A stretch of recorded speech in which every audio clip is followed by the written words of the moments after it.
GKFX Prime presents the Market Analysis Webinar. Hello everyone, welcome to another edition of the weekly webinar. Well, that was one of the most volatile weeks we've experienced in a while in financial markets. Gold soaring up to 8 months high over the, got as far as 1975 and then wiped out all those gains, dipped under 1900 again. Now it's hovering around that 1900 mark again.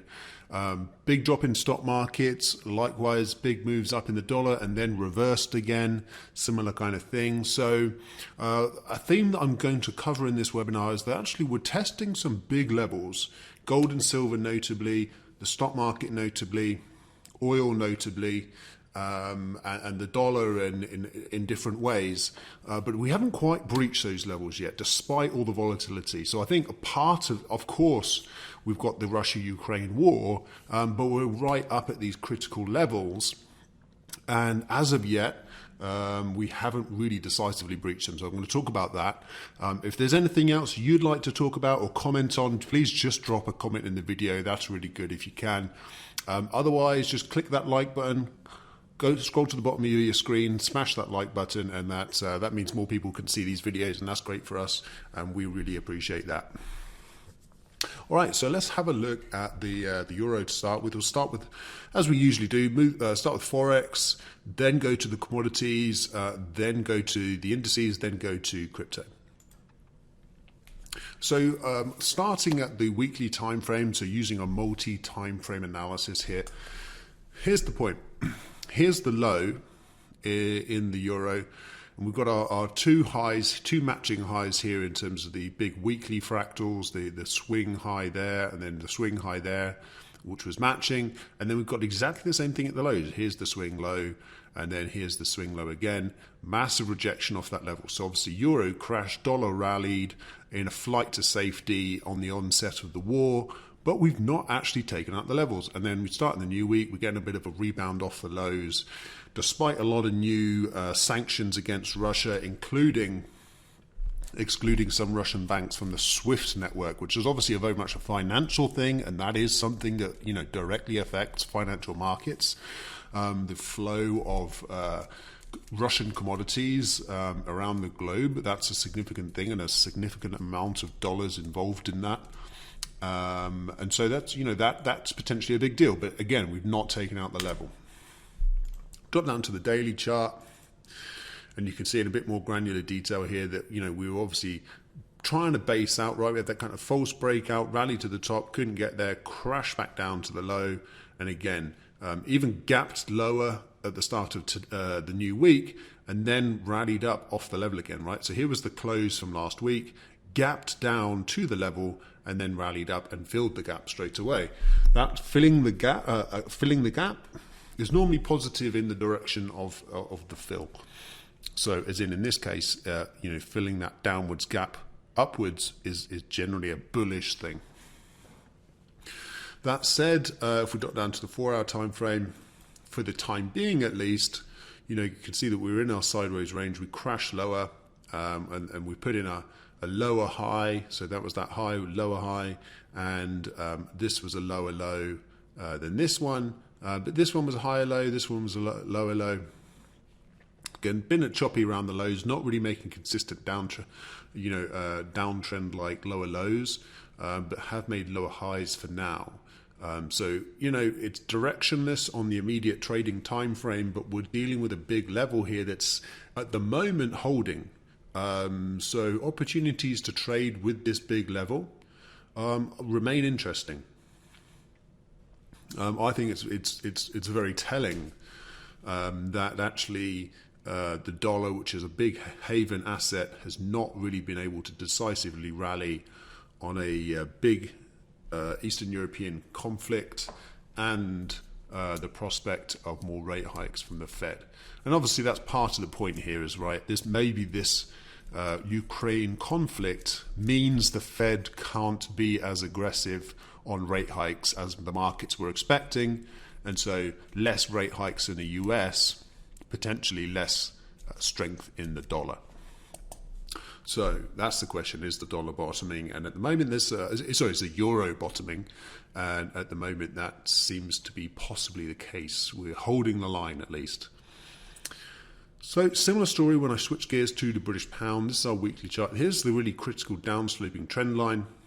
You know, we tested it for a fourth-ish time here, then a sort of fifth-ish time here, dropped away with that big bearish engulfing candle last week. But here's the thing: look, there's the swing low on the weekly basis. We spiked below it, but held it. So we didn't even get down to the annual lows in the pound. In the euro, we made fresh multi-year lows. Okay. In the pound, we didn't even get to the multi-year lows. So, okay, big spike in the dollar, but couldn't even take out the lows so far. Now, that's not to say we can't take out this low. Obviously, we don't, you know, if there's some big escalation in this war, maybe some other countries get involved to support Ukraine. Obviously, there's innumerous possibilities. It's almost, from a trading perspective, it's pointless trying to guess what will happen next in the war. But you can imagine that there are some possibilities that are much worse than what's happening now, and that would see more strength in the dollar probably as a haven asset, and that would see the euro and the pound drop. But for now, we can just see what's in front of us. This level, this low, is not being taken out, and for the time being, that's a higher low. And this low, okay, there's a spike below it. It's very volatile at the moment, but we didn't close the week below it. That's critical. And we didn't close the day below it. So it's no mistake that the pound crashed down, but closed just above this low. That's not a mistake. Where that's not a coincidence. The traders pushed the pound back up above that weekly closing level. Now again, a gap lower through that level today. You know, obviously that was last week's close. We opened up down here, so you know that's why there's two white candles in a row. We closed there and opened down here, but we've rallied straight up from that opening point. Again, trying to close back above this key level. And I think if we do close above here today, it's going to be quite a strong signal that the level can hold. And that would suggest to me that it's going to be hard to kind of undo this massive weakness, but it's building the case to get back up to test these highs. And then down on the 4-hour time frame, you can see in a bit more detail, that was, you know, the last massive spike low. I believe that was Thursday. Was that Thursday? Anyway, and then you can see that since then we had the kind of gap lower today, and then, you know, this is what we're dealing with. And all these, like, even on the lower time frames, you can see they're respecting this level.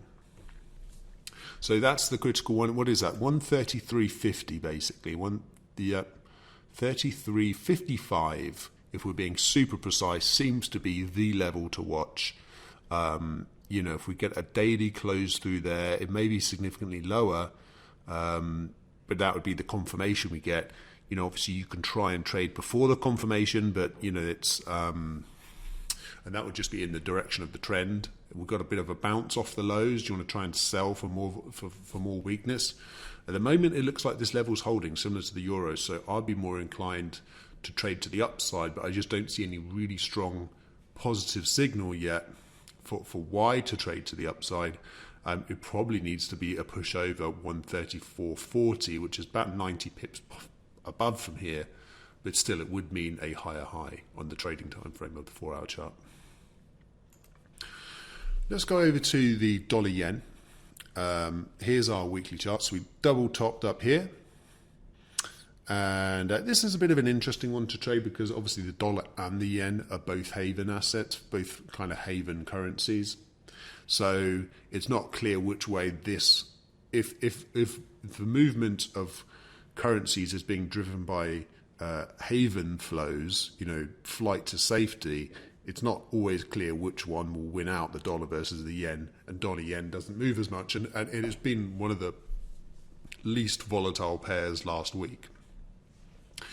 But it's holding close to these highs. It's not even come down near the bottom of the range. So similar to like the euro and the pound, you know, they've held their lows and they're above them. Here, the dollar yen has held its highs and is below it. So for now, it's respecting the highs, but no really clear evidence it's about to drop. This is like a really clear level through here. You can see these were the closing levels here, and look how many times we've just not been able to get through there. That is 115.65 if we're trying to be super precise. Let's drop down to the daily time frame, and we see that it's, pretty much this first peak. You can see that's been respected several times, and that's actually where we're dropping back from today. So first look at a move above 115.70, 165 to 70. Look for a close above that level, because that's not happened for a while, except this big drop ram up and then the drop back again. And then secondly, obviously the highs up here is 116.30. You know, a breakout above there. That's kind of the bullish signal that we need for kind of the resumption of the big uptrend in dollar yen. People are buying dips, expecting this level to take out. Obviously, once we're above that level, you don't want to be kind of initiating kind of really high number of pips trades, but you know, you basically, that's just the idea that the uptrend is intact, and so then you're not necessarily trading on the breakout, but you're just using the breakout to know which direction you should be trading, i.e. like if the breakout up is confirmed, you generally want to be taking long trades.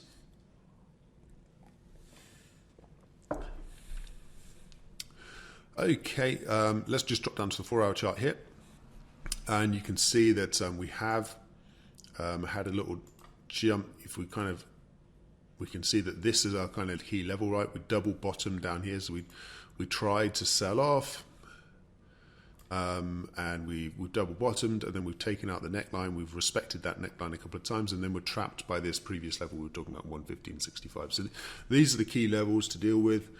You know, there's buying opportunities down here at 115.20ish, but it's already worked twice. So I'd suggest that next time it gets down there, it's probably heading lower.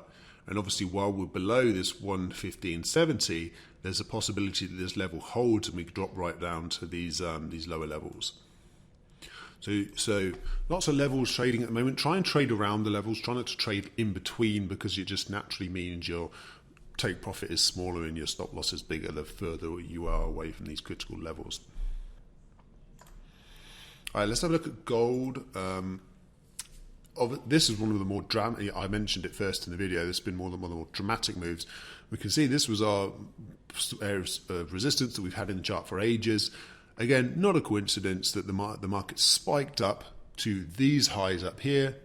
That the resistance here is more like 1960, but the actual high was I believe about 1975. So you know, obviously it's a volatile market. We spiked up through the resistance, but then sellers came in, drove it right back down into this rising channel that we've seen for a while.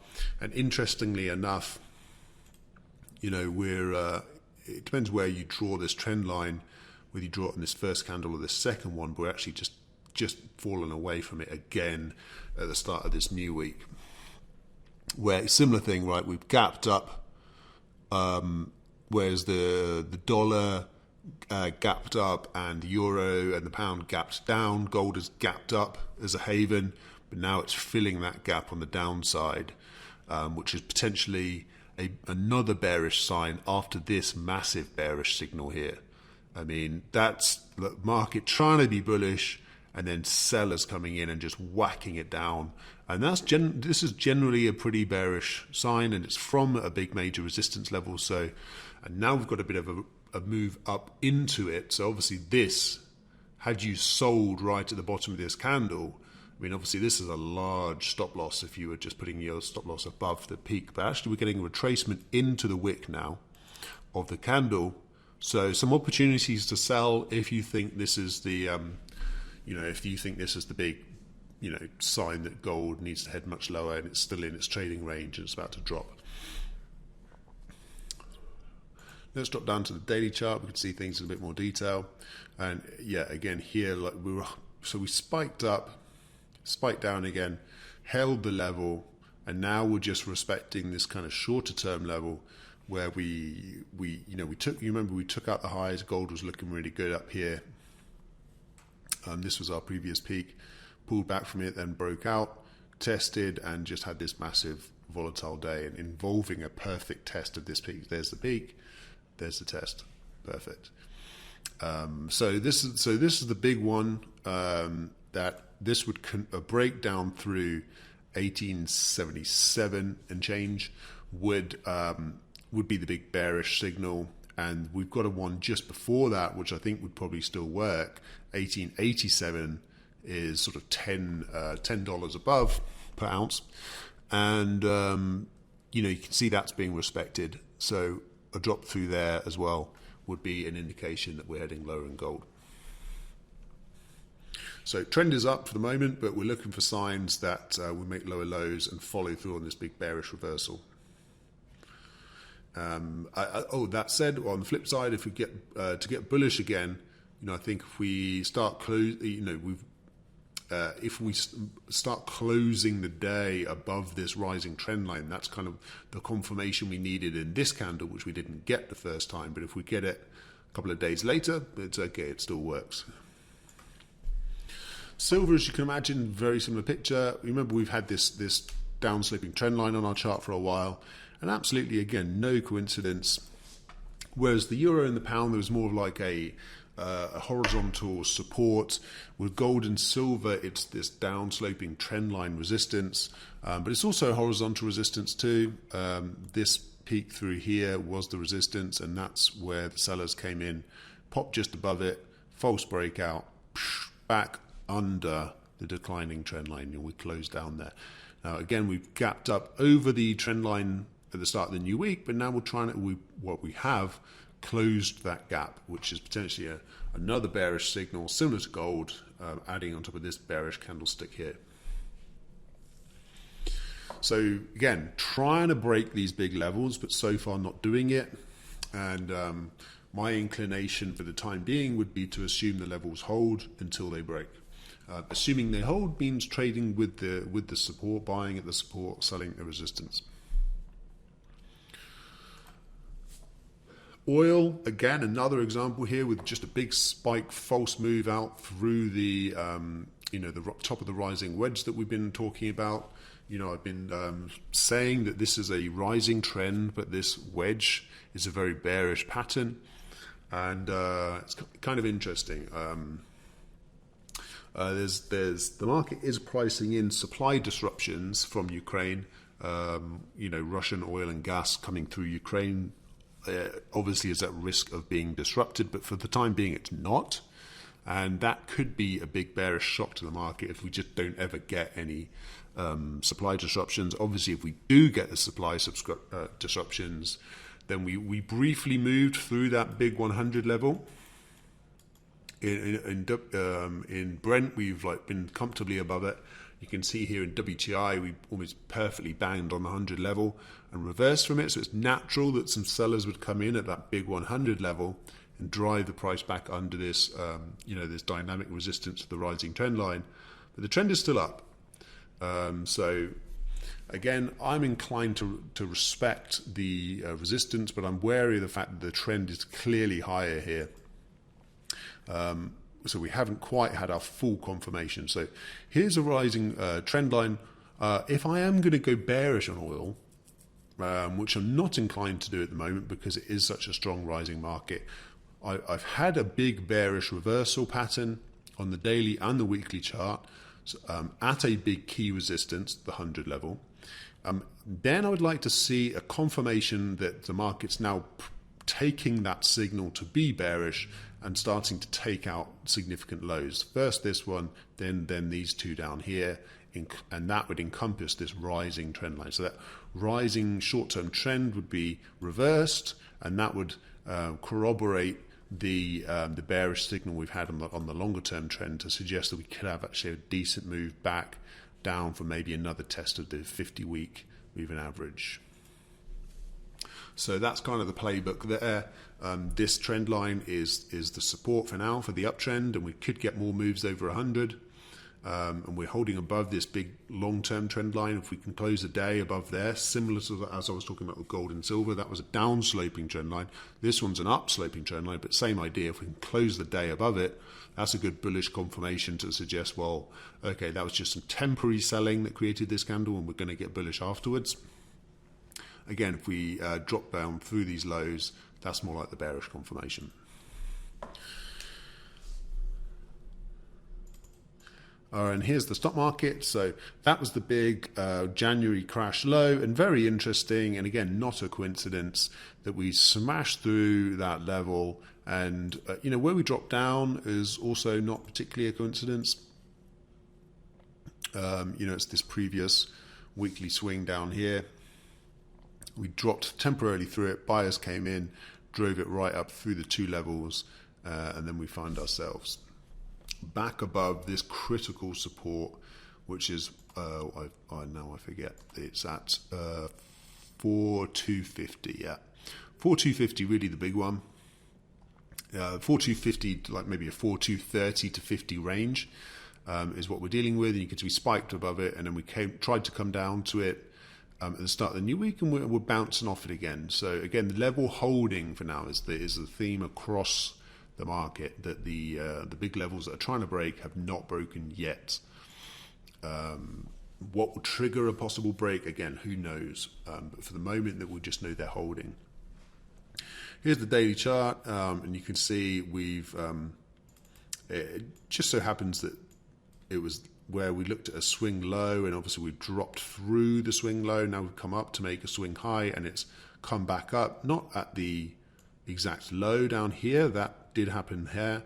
Now we've actually come back, and we're kind of chesting more like this whole kind of supply area is this kind of area, right? So we're kind of testing the highs through here, through that low. We've rebounded that far, but we've not taken it out yet. So support is holding, but we've not taken out short-term resistance to suggest the short-term trend is reversing just yet. But you can see some strength coming in off the lows for sure. So, in the stock market, a bit of a theme of dip buying coming in, but maybe after such heavy selling, there was always going to be a bit of a bounce. Let's see if it can actually last. One way for me to know if it will last is a move up through this peak that we formed last week. So make another higher high. And a first higher high for the daily time frame. Last but definitely not least is Bitcoin. You can see this is the short time frame and a bit of a base forming here, and potentially an inverse head and shoulders pattern. But let's look at the weekly chart first. There was a lot of criticism of Bitcoin, saying, okay, what happened? It's not a digital gold. That when all the volatility kicked in, Bitcoin sold off about 10%, whereas gold rallied 2-3%.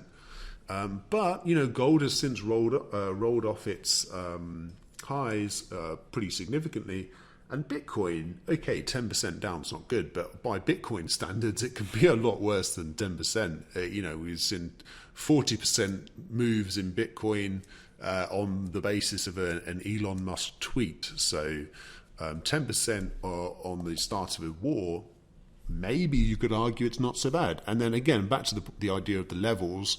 It's not taken out. It's not even come down to test our major support, which we've had on the chart forever now, at 28,500-ish. It's not even come down to even test. It's not even done a false break lower and closed above. It's not even done that for the January low at 33,000. It's just come back to these kind of closing levels here, which was more like 35,500. It spiked through that, not even this level down here, not even the spike low. It's spiked through this closing level, and now here's that consolidation, which I showed you on the 4-hour chart, is potentially interesting. So we're holding off the lows. Again, we could crash through the lows here, and we've had a bit of a bounce off them. So if you're still bearish, we've had a bit of a bounce, so some opportunities to sell. I'm just saying in terms of short-term levels, there seems to be a bit of a left shoulder, head, right shoulder potentially. So a break up through, close, even intraday, above 39,400, I think could be pretty interesting. We've got the two moving averages there, so again, could be a chance to sell, but equally it could be the trigger for a big move up and a kind of reversal of this big downtrend.